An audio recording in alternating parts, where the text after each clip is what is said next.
Hey guys, so let's discuss new question, which is how do you make AI responses faster? Okay, so you will get response from LLM inference. Okay, so how you will make that faster? So for that, see, the first thing is why you wanted to make it faster. Okay, that is the question. So here, making an AI response faster is one of the biggest challenge in AI systems. Okay, because LLM inference is GPU expensive. Okay, so whatever processing will happen on LLM side, you use GPU there because they are fast, compute heavy. Okay, you need to do heavy computation there, and token by token generation. So all these things are make the system very expensive. So the goal is to reduce latency. Okay, the time it is taking to come, the response to come, then waiting time and GPU overhead. So if you try to reduce these things, okay, so if you do it if you decrease little bit latency on large scale, it will impact a lot, so while still maintaining quality. Where does latency comes from? See, it will come from multiple places. So for example, let's say user is requesting, okay, so let's say user has typed some question. So you can have one latency at network delay side. Your network is slow. Second, prompt processing. Okay, so prompt will get processed after that, and then LLM inference. So LLM side also it will take some time. Token generation. Okay, this one also will take some time. Response streaming. So response streaming, we have seen that we token by token LLM send the response instead of just give the 10-second waiting time and then give the complete sentence. Okay, so most time is spent on LLM inference and token generation. Now, streaming responses. So when you are streaming the response, okay, that time, most important optimization, instead of waiting for full response, this is what I just described. Stream tokens immediately. So for example, vector, then database, then store, vector, database, store. So this improves perceived latency. What is perceived latency? See, the time is same, but if you send this way, right, word by word, so user will think that no, there is no latency. So the perceived latency would be there.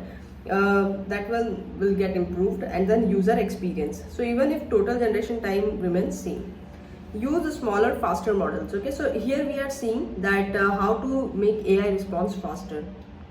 So first is streaming responses. Second is use a smaller or faster model. See, you can have multiple models, okay, smaller, faster. So for small calculations or something, you just use the smaller model because they will have a less parameters, and then they will be faster than as compared to the faster one.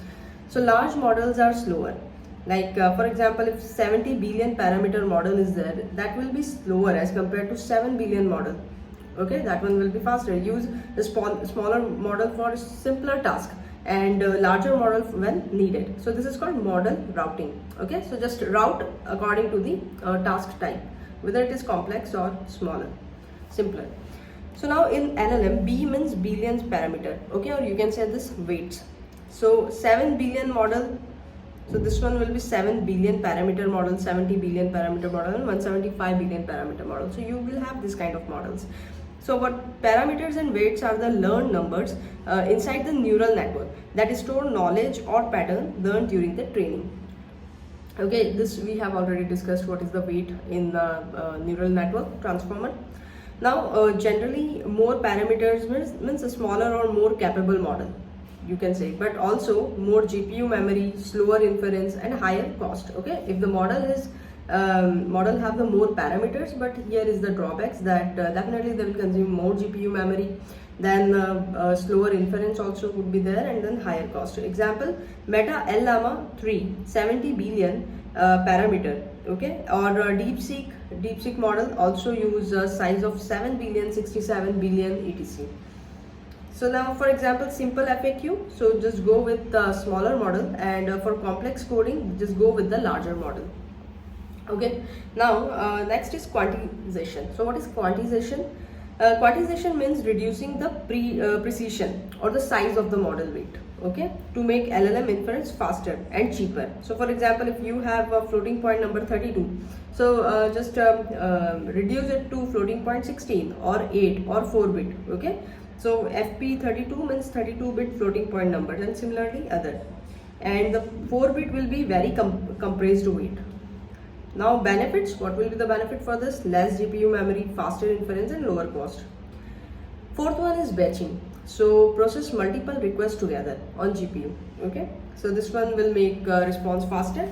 So instead of one request per GPU execution, use 10 requests per GPU batch. Improves GPU utilization and throughput. And then continuous batching. Okay, so model inference systems like VLLM or Tensor RT-LLM, they are the model inference engines systems. So use dynamic batching. So like new requests join active batches without waiting. So otherwise, what was happening? It was waiting, GPU was waiting for let's say 10 requests to come, okay, and then it will process. But here in dynamic request thing, the continuous batching, the request will come continuously, and then GPU will process it. So huge speed improvement. Now KV cache optimization, key value cache. So transformers repeatedly use previous tokens, store key value attention cache instead of recomputing everything. Very important optimization. Okay, so transformer, you know, neural network transformer, so it is repeatedly using previous tokens. So if some token is getting used multiple times, so just store that in the cache, so you don't need to convert it again. Transformer doesn't need to convert it again. Okay, so now for example, without KV cache, recompute full prompt every token, and with KV cache, reuse previous computation. So this one will be much faster. Then reduce prompt size. Okay, so large prompt increase latency. So like for example, huge chat history plus massive document. So what will be the better thing for this? Summarize the context and then retrieve only relevant chunks. RAG instead of huge context. Okay, so instead of sending entire document, retrieve only relevant information from vector.db. Example, like question is what is refund policy? So refund on the refund section and not the entire PDF. Okay, which is consuming, which is having the different data like insurance or any other policies. Now caching, so very powerful optimization, caching. Okay, so what we generally cache, we cache prompts and then embeddings and then responses. So for example, repeated query, what is Java? Serve directly from cache and no GPU inference needed. Okay, if everybody is asking what is Java, then just cache this, okay, and then directly send response from there instead of doing the GPU. See, GPU processing is expensive, okay, and so we have CPU, GPU and TPU. We will see about TPU, but CPU, you know that CPU and GPU difference we have seen. Now prefix caching. So in prefix caching, many prompts share common prefixes. For example, you are a helpful assistant. If everybody is saying this thing, so reuse already processed prefix used in modern inference engines. Okay, parallelism.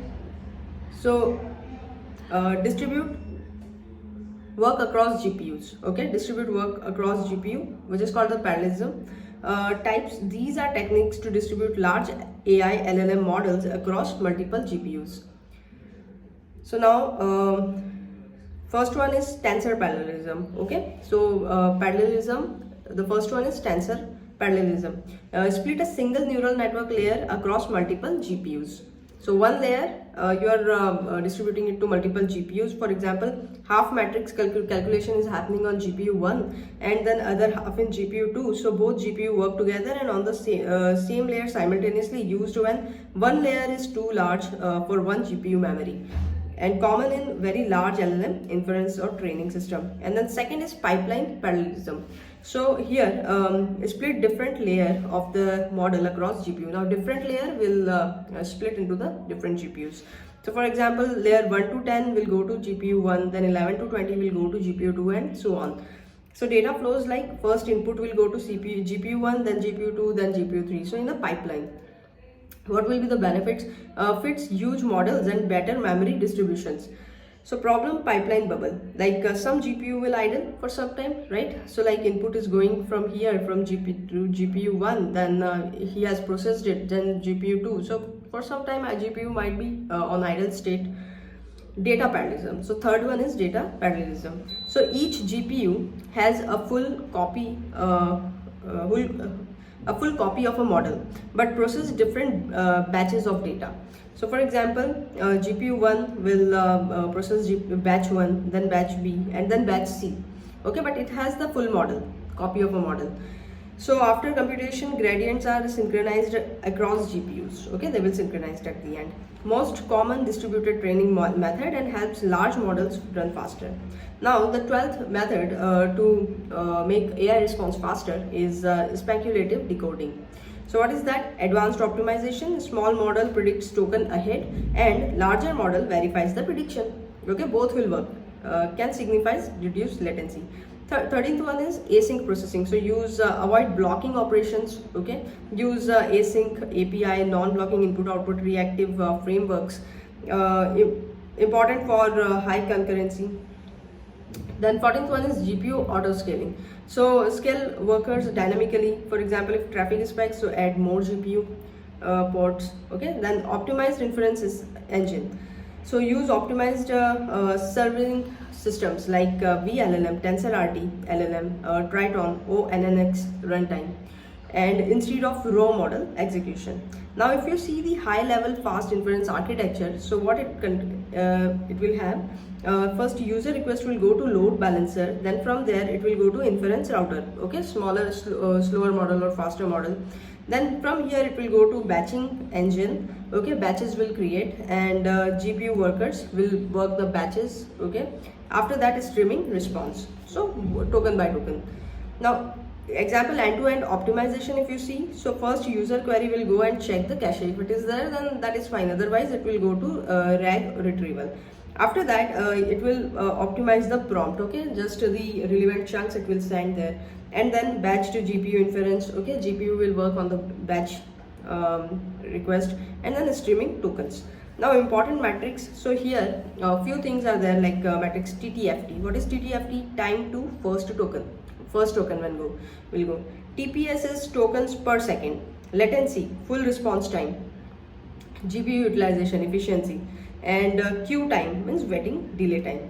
So real world techniques, if you talk about here, which we are using. So OpenAI, what OpenAI is using is streaming plus batching. Okay, then Anthropic, what it is using? Context optimization. And Google, it is using TPU acceleration. See, I was talking about TPU. So what is TPU? Tensor Processing Unit. A TPU is a special AI chip designed by Google, especially for machine learning workloads. It is optimized for matrix multiplication, tensor operations, and then deep learning training or inference. So which are the core computation inside transformers or LLMs. So they use TPU there. Why TPU? So compared to CPU, it is massively faster for AI, and compared to GPU, it is highly optimized for large scale tensor maths and better efficiency for some ML workloads. So now TPU acceleration means using TPU to speed up, where you can use TPU's model training, okay, or in inference, embeddings, and then transformer computation. So for example, transformer attention you will be using, okay, matrix multiplication and backpropagation. So run much faster on TPU, these things. Now simple example, so without TPU, training GPT model may take weeks. If you train GPT model, it will take weeks to get trained, but with TPU, it will accelerate. Training becomes much faster due to parallel tensor computation. Now what is tensor computation? So a tensor is basically a multi-dimensional array of numbers. So for example, see, if it is a scalar, okay, so we see that as a single number, 1, 2, 3. If it is a vector, then you know that we have seen it 1D array, 0.21, 0.41, something like this, okay. If it is matrix, then it would be 2D, but tensor is higher dimensional array, ND array.